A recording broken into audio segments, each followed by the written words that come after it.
السلام علیکم ورحمۃ اللہ وبرکاتہ۔ ہماری زندگی کا ہر دن نہایت اہم دن ہے جو ہمیں زندگی میں ایک ہی بار ملتا ہے۔ جو دن گزر جاتا ہے وہ قیامت تک ہمیں واپس نہیں ملے گا، اس لیے ہمیں اپنے ہر دن کو سوچ سمجھ کر گزارنا چاہیے، اس سے بھرپور فائدہ اٹھانا چاہیے۔ ہر دن یادگار دن ہو، ہر دن ایسا دن ہو کہ جس کے بارے میں جب ہم قیامت کے دن اپنے اعمال نامے کو دیکھیں گے تو اس وقت ہم خوش ہو جائیں۔ ہماری زندگی ایک ایک دن سے مل کر بنتی ہے، دنوں سے مل کر ہفتے بنتے ہیں، ہفتوں سے مل کر مہینے، اور پھر سال، اور پھر سالوں پر محیط زندگی، جو کہ آخرت کے مقابلے میں بہت ہی تھوڑی ہے، بہت ہی چھوٹی ہے۔ اور دراصل یہ زندگی ہماری آخرت کی کھیتی ہے، یہاں ہم جو کچھ بوئیں گے، جو کچھ اگائیں گے، وہی کل کو پائیں گے۔ اس لیے بھی نہایت ضروری ہے کہ ہم اچھی اچھی چیزیں یہاں، اچھے اچھے اعمال ایسے کریں کہ کل جب ہم قیامت کے دن جائیں تو واقعی اپنی کھیتی کو دیکھ کر خوش ہو جائیں۔ سورۃ الحج میں اللہ تعالیٰ فرماتے ہیں، اے لوگو جو ایمان لائے ہو، رکوع کرو اور سجدہ کرو اور اپنے رب کی عبادت کرو اور نیکی کرو تاکہ تم کامیاب ہو جاؤ۔ تو کامیاب ہونے کے لیے نہایت ضروری ہے کہ ہم نیک کام کریں، رکوع، سجدے اور عبادت کے علاوہ باقی نیکیوں کی طرف بھی توجہ دیں۔ کسی بھی کام کی قبولیت کی دو شرائط ہیں، یعنی جب بھی کوئی کام کریں تو یہ چیز ضرور ذہن میں رکھیں، چاہے وہ دنیا کا کام ہو چاہے وہ دین کا کام ہو، کہ وہ خالصتاً اللہ کی رضا کے لیے ہو، اور دوسرا یہ کہ سنت کے طریقے کے مطابق ہو۔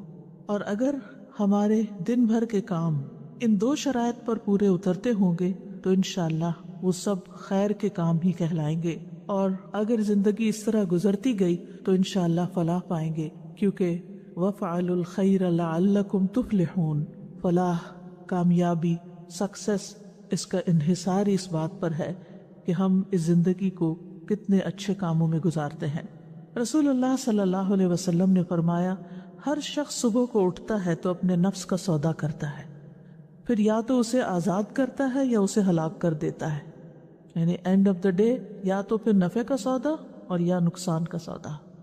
اس لیے آغاز دن سے ہی نیکیوں کی ٹھان لیں، آنکھ کھلے تو دعا کے ساتھ دن کا آغاز کریں، اور وہ دعا بھی کیا ہے؟ الحمدللہ الذی احیانا بعدما اماتنا والیہ النشور۔ سب تعریفیں اللہ ہی کے لیے ہیں جس نے ہمیں مرنے کے بعد زندہ کیا اور اسی کی طرف دوبارہ جانا ہے۔ نیند گویا کہ ایک موت تھی، اور ہمیں ایک نیا دن ملا، نئی زندگی ملی، اور ہر روز ہمیں نئی زندگی ملتی ہے، کیونکہ بہت سے لوگ نیند کی حالت میں دنیا سے ہی چلے جاتے ہیں، ان کو واپس زندگی نہیں ملتی۔ اس لیے اٹھتے ہی اللہ کا شکر ادا کریں، یعنی اپنے دن کا آغاز گریٹیٹیوڈ سے کریں، الحمدللہ۔ اور جب آپ یہ الفاظ ادا کریں تو صرف ایک روٹین میں ایسے دل میں ہی نہیں کہتے، بلکہ بول کے ان کو ادا کریں۔ کم از کم اتنا اونچا ضرور بولے کہ آپ کے اپنے کان سن لیں، اپنے آپ کو ضرور سنوائیں، کیونکہ شکر صرف دل میں نہیں ہوتا، جب تک انسان اس کو زبان پر نہیں لاتا، اس کو اپنی زبان سے ادا نہیں کرتا، تو اس شکر سے لطف نہیں اٹھا سکتا، خوشی محسوس نہیں کر سکتا۔ لہٰذا اللہ کا شکر ادا کریں کہ اللہ نے آپ کو زندگی دی۔ پھر اس کے بعد دن کا آغاز فجر کی نماز سے کریں، اور پھر فجر کی نماز ایک بنیادی پلر ہے۔ اگر ہم دن کا آغاز ایک صحیح طریقے سے کریں گے تو انشاءاللہ عمارت کبھی نہیں گرے گی۔ فجر کی نماز پڑھنے والے کے لیے اللہ کا ذمہ ہے۔ رسول اللہ صلی اللہ علیہ وسلم نے فرمایا، جس نے صبح کی نماز پڑھی وہ شام تک اللہ کے ذمے میں ہے، یعنی اللہ کی حفاظت اور ضمانت میں ہے، اللہ نے اسے دنیا اور آخرت میں امن عطا کیا۔ فجر کی نماز میں لمبی تلاوت کریں، وقرآن الفجر ان قرآن الفجر کان مشہودا، اور فجر کا قرآن پڑھیے، بے شک فجر کا قرآن ہمیشہ سے حاضر ہونے کا وقت رہا ہے، اس وقت فرشتے حاضر ہوتے ہیں۔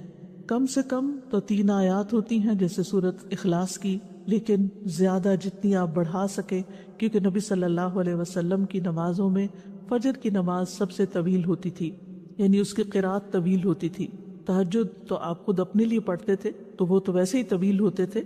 رسول اللہ صلی اللہ علیہ وسلم نے فرمایا، کیا تم میں سے کوئی شخص یہ پسند کرتا ہے کہ جب وہ اپنے گھر واپس آئے تو اس میں 3 بڑی فربہ حاملہ اونٹنیاں موجود پائے، یعنی موٹی تازی 3 اونٹنیاں گھر میں کھڑی ہوں۔ ہم نے عرض کی جی ہاں۔ آپ نے فرمایا پس 3 آیات جنہیں تم میں سے کوئی شخص اپنی نماز میں پڑھتا ہے، جو شخص اپنی نماز میں پڑھتا ہے وہ اس کے لیے 3 بھاری بھرکم اور موٹی تازی حاملہ اونٹنیوں سے بہتر ہے۔ تو اس سے یہ پتہ چلتا ہے کہ وہ قرآن کا حصہ جو ہم اپنی نماز کے اندر پڑھتے ہیں وہ اس سے افضل ہے جو ہم نماز کے باہر پڑھتے ہیں۔ لہٰذا اگر اللہ سبحانہ وتعالیٰ توفیق دے تو تہجد کی نماز میں زیادہ سے زیادہ قرآن مجید پڑھیں اور اپنا ڈیلی ایک ورد جو ہے وہ مقرر کر لیں کہ اتنا تو کم از کم ضرور پڑھنا ہے، کیونکہ جب ہم کوئی چیز مقرر کر لیتے ہیں اپنے اوپر تو پھر نبھا بھی جاتے ہیں، اور اگر آپ اپنے آپ کو اوپن اینڈ دیں تو نفس غالب آ جاتا ہے، سستی کر جاتا ہے اور انسان اس کو پورا نہیں کر پاتا۔ اور تہجد میں آپ قرآن مجید کو مصحف سے دیکھ کے بھی پڑھ سکتے ہیں تو اس میں طویل قرات ہو سکتی ہے، ادروائز قرآن مجید کے کچھ حصے یاد کر لیں تاکہ فجر کی نماز جو ہے وہ طویل ہو سکے۔ نبی صلی اللہ علیہ وسلم کسی بھی حالت میں فجر کی سنتیں نہیں چھوڑتے تھے، خاص صحت مند ہوتے یا مریض ہوتے، سفر میں ہوتے یا مقیم ہوتے، یہ نماز آپ نے کبھی نہیں چھوڑی۔ اس لیے ان سنتوں کا اہتمام کرنا ضروری ہے۔ اگر کسی وجہ سے نماز فرض میں تاخیر ہو رہی ہو، آنکھ دیر سے کھلی، تو آپ دوبارہ سورج نکلنے کے بعد پہلے ان سنتوں کی قضا پڑھیں۔ فجر کی سنتیں دنیا و ما فیہا سے بہتر ہیں۔ آپ صلی اللہ علیہ وسلم نے فرمایا، صحیح مسلم کی روایت ہے، فجر سے پہلے کی 2 رکعتیں دنیا اور جو کچھ اس میں ہے اس سے بہتر ہے۔ آپ سوچئے کہ اگر صرف فجر کی 2 سنتوں کی یہ قدر و قیمت ہے، ان کا یہ مقام ہے کہ دنیا اور جو کچھ دنیا میں ہے سب سے بہتر ہے، تو پھر فرض نماز کا کیا عالم ہوگا اور باقی نمازوں کی کیا قدر و قیمت ہوگی۔ اس لیے کبھی بھی سستی کے مارے یا سفر یا تھکاوٹ یا بیماری میں بھی ان سنتوں کو نہ چھوڑیں، اور اگر آپ اس وقت شعور کے ساتھ یہ سنتیں ادا کریں کہ اس وقت دنیا میں جو کچھ ہے اگر آپ امیجن کر سکیں اس کو، تو میں اس سے بہتر چیز کا سودا کرنے جا رہی ہوں، تو انشاءاللہ اس سے آپ کی نماز میں ایک روح بھی آ جائے گی، اور پھر نماز خشوع و خضوع کے ساتھ ادا کریں۔ بعض اوقات ہمیں کچھ اور کام بھی ہوتے ہیں یا لوگ ہمارے انتظار میں ہوتے ہیں، لیکن یاد رکھیے کہ جو آپ کا انتظار کر رہا ہے اس کی حیثیت نماز سے بہت کم ہے، کیونکہ بعض اوقات ہم لوگوں کی خاطر اپنی نماز بہت مختصر کر دیتے، الا یہ کہ آپ کے بچے چھوٹے ہوں اور وہ رو رہے ہوں یا کوئی شدید مجبوری میں کھڑا ہو تو اور بات ہے، ورنہ اگر محض کوئی ملاقات کے لیے آیا ہے یا کسی اور مقصد کے لیے تو اس کو انتظار کرنا چاہیے کہ آپ اپنے رب کے حضور توجہ سے نماز ادا کر کے اس کے لیے فارغ ہوں۔ ایک سجدہ جو اطمینان اور خشوع کے ساتھ ادا کیا جاتا ہے وہ زمین کے تمام سونے کے خزانوں سے بھی بہتر ہے، اس لیے محبت کے ساتھ شوق کے ساتھ سجدہ ادا کریں، کیونکہ جب بھی کوئی سجدہ کرتا ہے تو اللہ سبحانہ وتعالیٰ اس سجدے کے سبب اس کا ایک درجہ بڑھا دیتے ہیں اور اس کے ذریعے ایک خطا مٹا دیتے ہیں۔ تو ایک صحابی نے یہ سوال کیا تھا آپ سے کہ اللہ کے رسول مجھے آپ ایسے عمل کی خبر دیں جس کے کرنے سے اللہ مجھے جنت میں داخل کر دے، یا یہ کہ اللہ کے نزدیک سب سے پسندیدہ عمل کے بارے میں خبر دیں، تو آپ خاموش رہے۔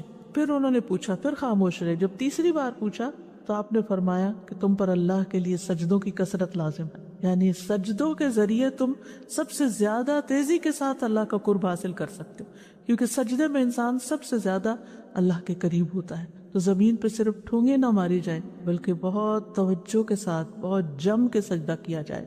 نماز ختم ہونے پر اذکار ضرور کریں، اور سب سے پہلا ذکر اللہ اکبر استغفر اللہ استغفر اللہ استغفر اللہ کے بعد کیا ہے؟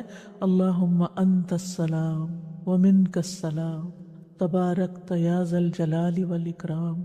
اس کو اگر آپ شعور کے ساتھ پڑھتے ہیں تو آپ کے اندر ایک سلامتی کی فیلنگ آتی ہے اور آپ کی وریز اور فکر اور پریشانیاں ختم ہوتی ہیں۔ اس لیے پوری توجہ کے ساتھ یہ دعا پڑھیں۔ پھر اسی طرح جب تک آپ مصلی پہ بیٹھے ہوں گے اور وضو قائم رہے گا تو فرشتے دعا کرتے رہیں گے، کیا؟ اللہم اغفر لہو اللہم ارحمہ، اے اللہ اس کی مغفرت فرما، اس پر رحم فرما۔ پھر اسی طرح نماز کے بعد 33 بار سبحان اللہ، 33 بار الحمدللہ اور 33 مرتبہ اللہ اکبر، اور 100 کا عدد پورا کرنے کے لیے لا الہ الا اللہ وحدہ لا شریک لہ لہ الملک و لہ الحمد وہو علی کل شیء قدیر پڑھ لیں تو اس کے بارے میں فضیلت یہ ہے کہ اس شخص کے سارے گناہ معاف کر دیے جائیں گے، اگرچہ وہ سمندر کی جھاگ برابر ہی کیوں نہ ہو۔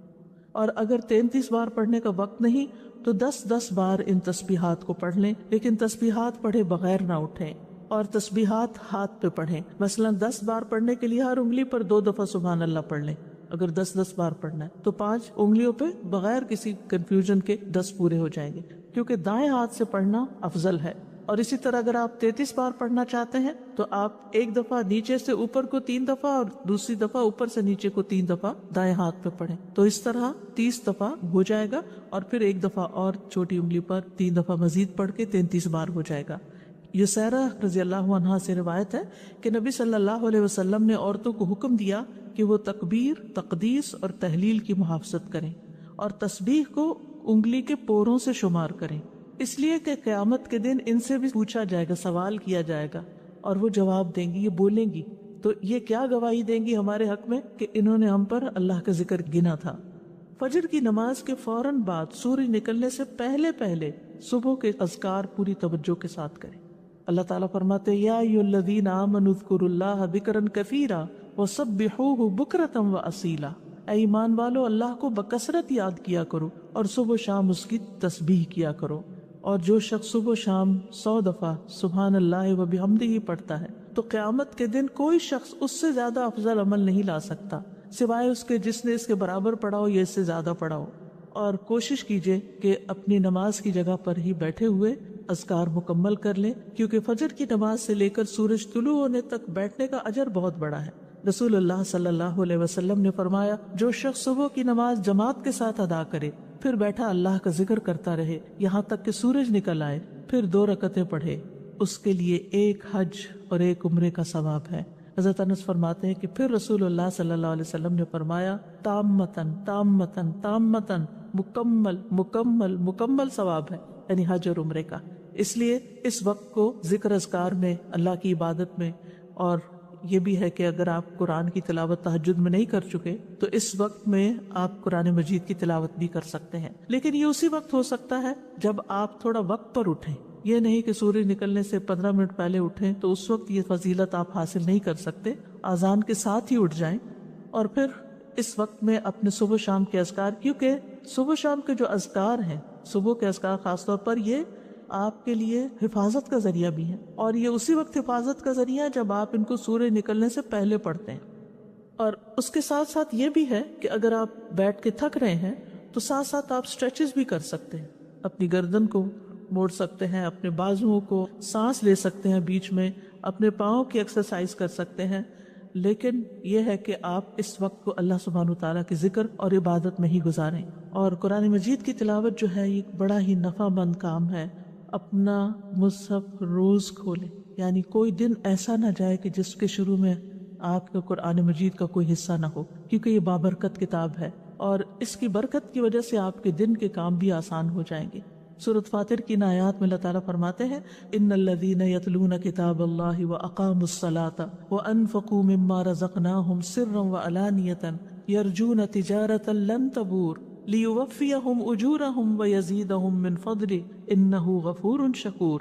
بے شک جو لوگ اللہ کی کتاب کی تلاوت کرتے ہیں اور انہوں نے نماز قائم کی اور جو کچھ ہم نے انہیں دیا اس میں سے انہوں نے پوشیدہ اور ظاہر خرچ کیا، وہ ایسی تجارت کی امید رکھتے ہیں جو کبھی برباد نہ ہو، جس میں نقصان ہے ہی نہیں، تاکہ وہ انہیں ان کے اجر پورے دے اور اپنے فضل سے انہیں زیادہ بھی دے، یعنی صرف اتنا نہیں ملے گا جو انہوں نے کیا، زیادہ بھی ملے گا، بلا شبہ وہ بے حد بخشنے والا نہایت قدردان ہے۔ اور پھر قرآن مجید کی تلاوت دن بھر آپ کو غموں سے آزاد رکھے گی، کیونکہ جب دل میں غم بیٹھ جاتے ہیں تو یہ اس بات کی طرف اشارہ ہوتا ہے کہ آپ کے دل کو مزید قرآن کی غذا کی ضرورت ہے، اور قرآن مجید کو ہمیشہ اپنے قریب رکھا کریں، یعنی آپ کی ہاتھ کی ریچ میں ہو، آپ کے بیڈ سائڈ ٹیبل پر ہو یا ڈرار میں ہو یا ساتھ ہی کوئی شیلف ہو اس میں ہو، یعنی سرانے کے پاس ہو، کیونکہ جب بھی آپ کو وقت ملے یا تھوڑی دیر کے لیے بھی آپ ریلیکس ہو تو آپ کچھ نہ کچھ کھول کے پھر پڑھ سکتے ہیں۔ اور اب تو الحمدللہ موبائلز کے اندر بھی قرآن مجید موجود ہے، ایون لیٹ کے بھی اگر آپ اس کو دیکھنا چاہیں تو دیکھ سکتے ہیں۔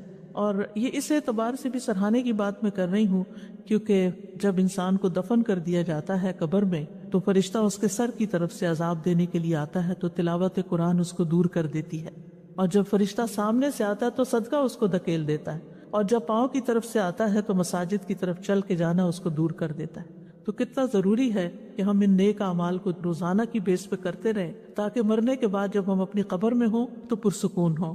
اور اگر آپ کو اللہ تعالیٰ توفیق دیتا، اور خصوصاً وہ خواتین جو بزرگ ہیں، جن کے بچے چھوٹے نہیں، یا جو جاب نہیں کرتی، جو اپنے گھر پہ ہوتے ہیں یا ریٹائر ہو چکے ہیں، تو ان کے لیے یہ نیکیاں کمانے کا بہت ہی اچھا وقت اور موقع ہے کہ وہ سورج نکلنے تک انتظار کریں، عبادت کریں، اور پھر اس کے بعد جب اشراق کا وقت ہو تو اشراق پڑھیں۔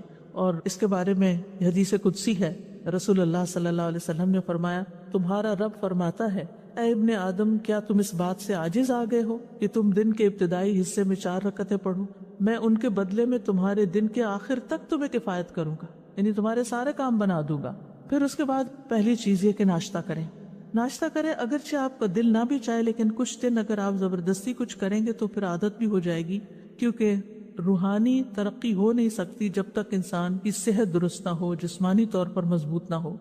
اگر آپ کو گھر سے فوراً نکلنا ہوتا ہے اور آپ کا زیادہ وقت عبادت میں گزر گیا ہے تو آپ اپنے ساتھ کھجور بھی رکھ سکتے ہیں، یعنی اگر آپ کو شدید مصروفیت ہے اور وقت کم ہے تو کھجور کا ناشتہ کر سکتے ہیں۔ نبی صلی اللہ علیہ وسلم کی سنت بھی ہے، آپ نے فرمایا، بالائی علاقے کی اجوا کھجور کا نہار منہ استعمال کرنا ہر قسم کے جادو اور زہر سے شفا ہے۔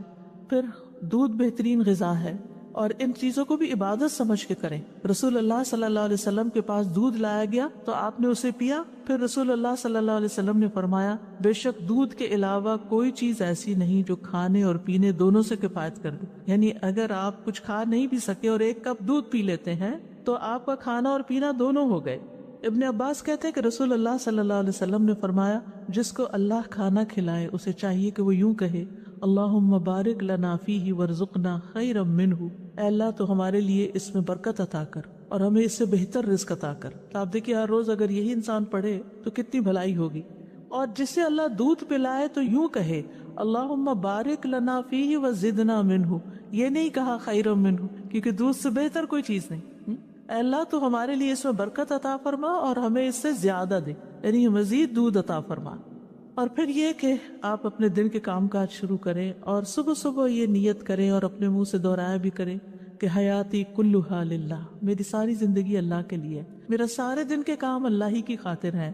قل ان صلاتی ونسکی ومحیایا ومماتی للہ رب العالمین، کہہ دیجئے بے شک میری نماز، میری قربانی، میری زندگی، میری موت اللہ کے لیے ہے جو جہانوں کا رب ہے۔ تو جب آپ نیت کر لیں گے ایک دفعہ کہ میرے آج دن کے سارے کام اللہ کی خاطر، تو پورا دن ہی آپ کا انشاءاللہ عبادت میں گزرے گا۔ پھر یہ ہے کہ ہر روز اپنے لیے علم نافع میں اضافہ کریں، رب زدنی علما، یہ اپنی دعاؤں میں شامل کر لیں۔ رسول اللہ صلی اللہ علیہ وسلم نے فرمایا، جو شخص صبح کے وقت اس لیے مسجد کی طرف نکلا کہ بھلائی سیکھے یا سکھائے تو اس کے لیے پورا حج ادا کرنے والے کی مثل اجر ہے۔ یعنی ہر روز اگر انسان اپنے گھر سے نکلتا ہے علم حاصل کرنے کے لیے تو حج کے برابر اس کو ثواب ملتا ہے۔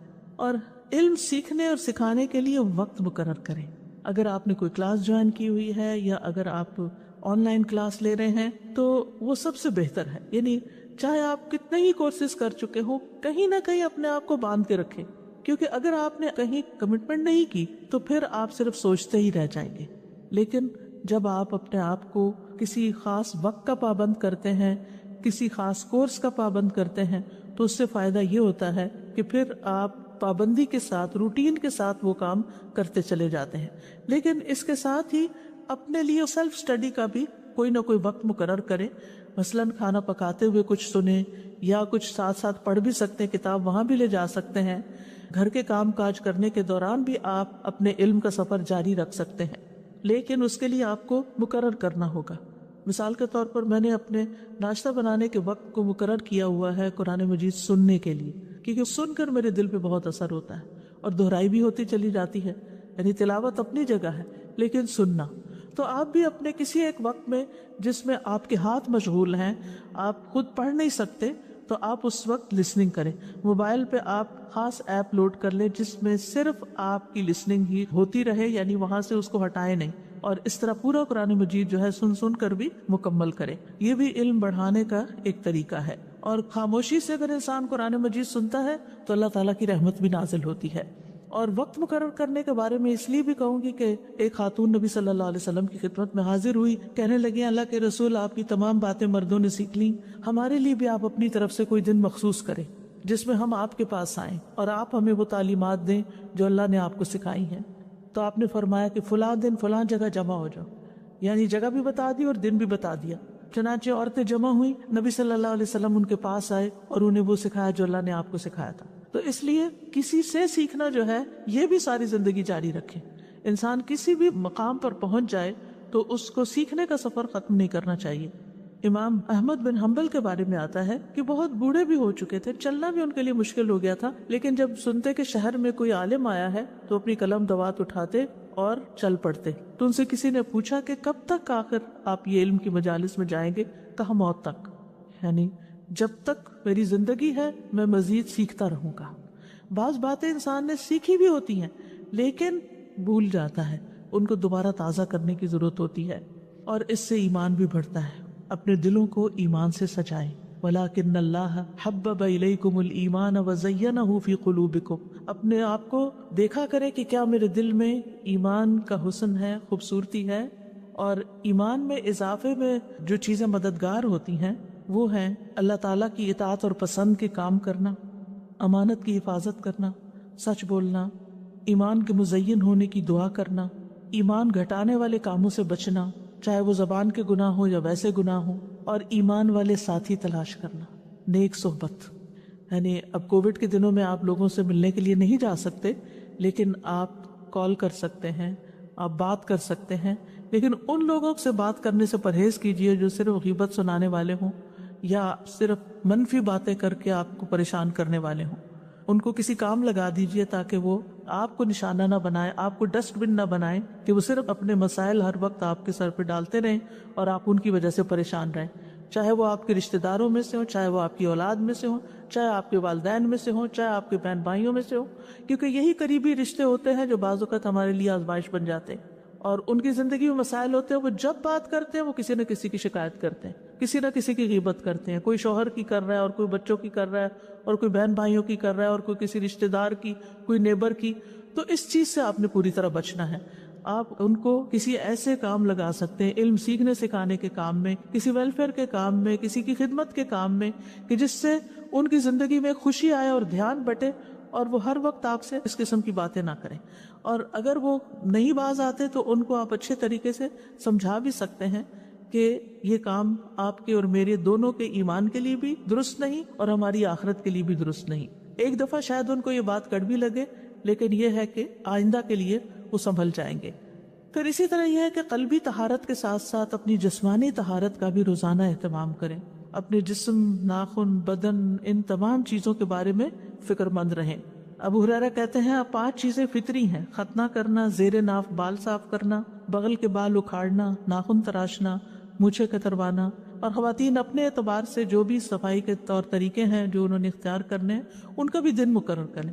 مثلاً اگر آپ نے ہر فرائیڈے مقرر کر رکھا ہے یا ہر سنڈے مقرر کر رکھا ہے، اگر آپ اپنی پرسنل ہائیجین کے لیے ٹائم فکس کر لیں گے تو انشاءاللہ آپ کو مشکل نہیں ہوگی۔ لیکن باقی ڈیلی نمازوں میں وضو کرتے ہوئے اچھی طرح اپنے آپ کو صاف کریں، ساتھ مسواک کریں۔ رسول اللہ صلی اللہ علیہ وسلم دن یا رات میں جب بھی سو کے اٹھتے تو وضو سے پہلے مسواک کیا کرتے تھے۔ آپ فرماتے ہیں اگر مجھے یہ ڈر نہ ہوتا کہ میں مومنوں پر مشقت ڈال دوں گا تو میں انہیں ہر نماز کے وقت مسواک کا حکم دیتا۔ تو آپ اپنے وضو کی جگہ پر مسواک رکھ دیجئے۔ اگر مسواک کرنا آپ کو مشکل لگتا ہے ہر وقت تو ایک دفعہ دن میں کم از کم پراپر مسواک کریں، اور باقی اوقات میں ٹوتھ برش کے ساتھ بھی آپ اپنے دانتوں کو ہلکا پھلکا پھیر کے یہ کام کر سکتے ہیں۔ حضرت سمرہ سے مرفوعاً روایت ہے، رسول اللہ صلی اللہ علیہ وسلم نے فرمایا اپنے منہ کو مسواک کے ساتھ پاک رکھو کیونکہ یہ قرآن کا راستہ ہے۔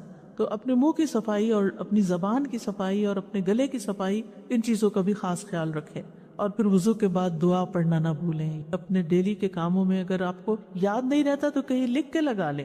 رسول اللہ صلی اللہ علیہ وسلم نے فرمایا جو وضو کرے اور اچھی طرح وضو کرے پھر یوں کہے اشہد ان لا الہ الا اللہ وحدہ لا شریک لہ واشہد ان محمدا عبدہ ورسولہ اللہم اجعلنی من التوابین واجعلنی من المتطہرین، اس کے لیے جنت کے 8 دروازے کھول دیے جائیں گے، وہ ان میں سے جس میں سے چاہے داخل ہو جائے۔ سبحان اللہ، کتنی مختصر سی دعا ہے لیکن کتنا بڑا اجر ہے، اس لیے اس کو نہ بھولیں۔ پھر اسی طرح یہ ہے کہ وضو کے بعد اگر آپ اذان سن رہے ہیں تو اذان کا جواب دینا نہ بھولیں۔ رسول اللہ صلی اللہ علیہ وسلم نے فرمایا جو شخص اذان سن کر یہ کہے یعنی اللہم رب ھذہ الدعوۃ التامہ